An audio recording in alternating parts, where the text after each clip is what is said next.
crash course video, we decided to split up the poem into 3 different sections, and each section is going to represent a different shift, and the shift is based on the characterization of the speaker in relation to the Skylark, or this magnificent spirit. So the first section is praise, and why it's praise is because the speaker is really just admiring all the powers and all the complexities of the bird. Then the second section, we see how the speaker loves and admires this bird so much that there's like this undershadowing form of jealousy of the speaker to the bird, because the speaker wants to feel this overwhelming joy that the Skylark always feels and that the speaker feels he does not have within his life, and he's trying to find out how or what he can do to attain this joy. And lastly, the third section is a section of self-acceptance, in which the speaker finally comes to terms with himself, and he realizes that humans are mortal, and unlike the Skylark, in order to feel joy, we must first go through misery and different sorrows, and from these sorrows and from these low points in our life, we can result in much joy and love. Thank you. So the author of To a Skylark is Percy Shelley, and he was born in 1972. As a child, he spent a lot of time outdoors with his cousins, fishing and hunting.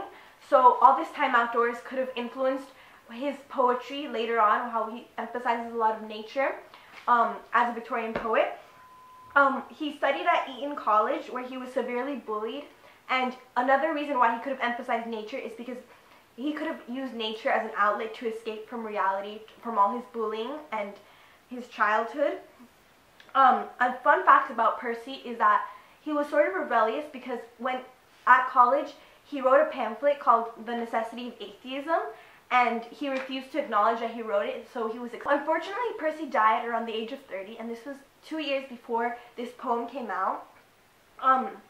So all in all, Percy was the only poet of the 17th century to put such an emphasis between beauty and nature, and to highlight so much the power of poetry in that it could move people and change their perspective on life.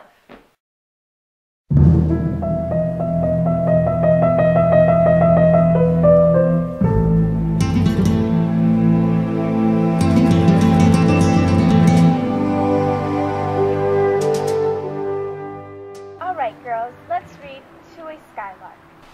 Hail to thee, blithe spirit, bird thou never wert. Oh, I get it. It's not a bird, it's a spirit. Hey, isn't that an apostrophe, which brings more importance to the spirit? That from heaven or near it pourest thy fooly heart in profuse strains of unpremeditated art. Well, the diction here is super important. By saying unpremeditated, it makes it seem like the bird can just sing his songs improvised without having to think about it, almost as if they just flow from the bird. Higher still and higher, from the earth thou springest like a cloud of fire. Hey, that reminds me of the Bible. They use fire a lot as a symbol for divinity. Oh, and since fire is an element, doesn't it connect religion and nature? The blue deep thou wingest, and singing still dost soar, and soaring ever singest. Wow, that line is just full of alliteration. It makes it sound like the bird is swaying, like it's soaring in the sky. Great chiasmus, too. In the golden lightning of the sunken sun, o'er which clouds are brightening, thou dost flow and run, like an unbodied joy whose race is just begun. I think by saying unbodied, it really emphasizes how the bird is not a bird, it's a spirit, because it doesn't have a body. Yeah, and it shows that he is truly free. The pale purple even melts around thy flight, like a star of heaven in the broad day light. Thou art unseen, but yet I hear thy shrill delight. Oh, since it's comparing to the spirits of stars in the daytime, it's kind of showing how he's present but invisible. Yeah. Keen as are the arrows of that silver sphere, whose intense lamp narrows in the white dawn clear, until we hardly see, we feel that it is there. All the earth and air with thy voice is loud, as when night is bare from one lonely cloud. The moon rains out her beams, and heaven is overflowed. Without art we know not what is most like these. Hey, that's a rhetorical question. It makes it seem that all these comparisons and similes that have been used before are almost don't come to par with what the bird really is, because nothing can truly describe what the bird is. It's so majestic and undescribable, you feel? Yeah, it's so insightful. From rainbow clouds there flow not drops so bright to see, as from thy presence showers a rain of melody, like a poet hidden in the light of thought. Hey, I noticed that it's another simile, and it's important because by saying that the bird is like a poet, it's bringing together the aspects of nature and art. Singing hymns unbidden till the world is wrought, to sympathize with hopes and fears it hidded not, like a high-born maiden in a palace tower. Doesn't that remind you of a princess, kind of like Rapunzel? Yeah. It's probably an allusion to royalty. Soothing her love-laden soul in secret hour, with music sweet as love, which overflows her bower, like a glowworm golden in a dell of dew. The allusion to the glowworm kind of shows us their secret beauties in nature. Scattering unbeholden in its aerial hue among the flowers and grass which screen it from the view, like a rose embowered in its own green leaves, by warm winds deflowered, till the scent it gives makes faint with too much sweet those heavy winged thighs. Sound of vernal showers on the twinkling grass, rain awakened flowers, all that ever was, joyous and clear and fresh, thy music doth surpass. Wow, I just noticed that throughout the poem the rhyme scheme stays the same. It's A, B, A, B, B.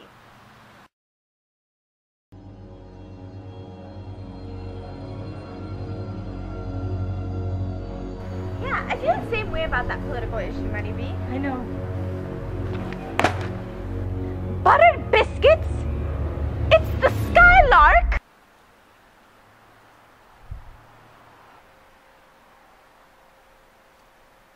Teach a sprite, our bird, what sweet thoughts are thine.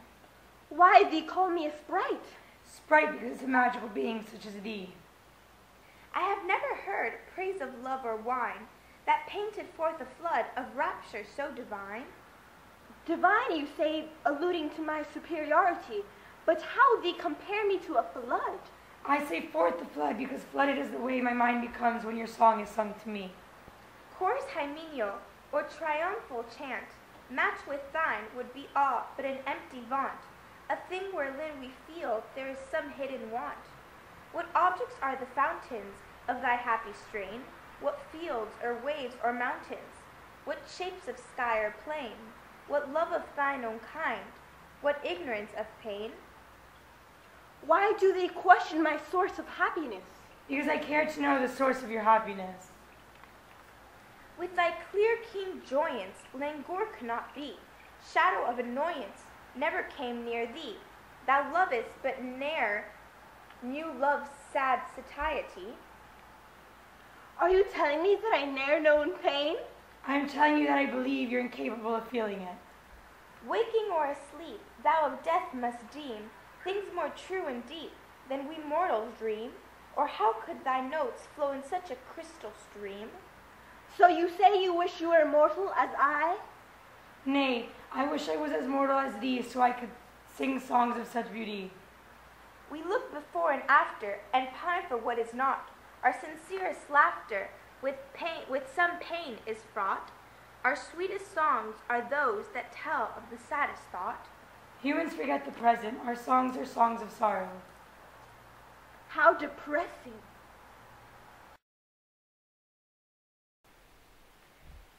Yet if we could scorn hate and pride and fear, if we were things born not to shed a tear, I know not how thy joy we should ever come near. In this stanza, we see the shift of the poem, and this is really highlighted by the use of yet, which is a conjunction, so it's showing how there's a contrast and there's going to be a new outlook on the role of the Skylark and the relationship between the Skylark and the narrator. The narrator is saying that if we could take away hate and pride and fear and all these negative emotions in our life, that we would never be able to find happiness, because with happiness comes along the negative emotions like grief and sorrow. And that without pain, you would never really know what true joy is. Better than all measures of delight sound, better than all treasures that in books are found. Thy skill to poet were, thou scorner of the ground. By the use of repetition in the word better, it's really showing how this skylark is better than everything, and it's putting it on this pillar. And also it's comparing it to treasures, and treasure is something that's very amazing. It's golden. It's something that everybody wants to try to have treasures and to acquire these treasures, and it's saying that the skylark is even beyond these treasures. Then also this allusion to the poet is really comparing how in nature we find poetry, and this is really Well, he's almost saying that humans don't quite meet the mark, and that not one piece of art or poetry could ever match up to the bird's song that he admires so much. Exactly, and how it's saying like about art and books, we're seeing also the an outlet for creativity, which is something that's highlighted in the period of Romanticism. And he's saying that the simplicity of the Skylark song attains a beauty that doesn't quite meet the mark, that humans can't make. Teach me half the gladness that thy brain must know. Such a harmonious madness from my lips would flow. The world should listen then as I am listening now. Okay, so the speaker is saying that he wants to be heard in the same way that he hears the bird's song. He wants humanity to be almost entranced and like hypnotized by his words, like he is by the bird. There's an oxymoron which also highlights this message. It's harmonious madness. And it shows like all the complexities of the bird and how this bird kind of hypnotizes the speaker because it's so powerful and it's so grand. And in this we finally see the speaker comes to term that he'll never be as great as the Skylark, because he says, teach me half the gladness that your brain must know. So you see him finally admitting that the Skylark possesses a greater power than he does. And then just some concluding thoughts that we would like to end with as sort of a summary of the poem as an entity. That each stanza is looking at the skylark in a new light, and it's admiring something different from the stanza. As well, the tone, it sounds like a melody, and this is really highlighted by the use of the rhyme scheme that's so consistent throughout, and as well as there's a lot of enjambment, which continues to have like this very fluid tone that's making it sound like a song, similar to how a bird sings. Also, some major themes that are used, that are present in the poem, are nature and art. We see a lot how like they're both used, like they both can be like Connected. They're both connected because the bird, his form of song is an art, and he's like part of nature because he's a spirit. So that's how they're connected. And also we see a lot of like the natural versus the supernatural, because the narrator for the most part of the poem is trying to decide whether or not the bird is a supernatural being or a spirit. And then all of these comparisons amongst the bird and the poet is highlighted by the metaphors of nature, as well as the use of similes that are almost in every stanza. And also all of these comparisons are really like epitomizing this role of romanticism and how it's present throughout, and that within nature we find beauty, we find this political liberty that at these times, because of all the political upheaval, the people wanted to find this escape, and this escape was found within nature. And for this character, it's really experienced when he comes into contact with the skylark. Lastly, I think that the tone of this poem is really bittersweet, because he's sweet because he's praising the bird for being able to possess such happiness, but he's also kind of bitter because there's jealousy for sure, and there's also sort of coming to terms with the fact that the narrator will never be able to be immortal. He'll always have to deal with mortality and all the feelings and emotions that come with being immortal. Thank you. Thanks. Oh, bye.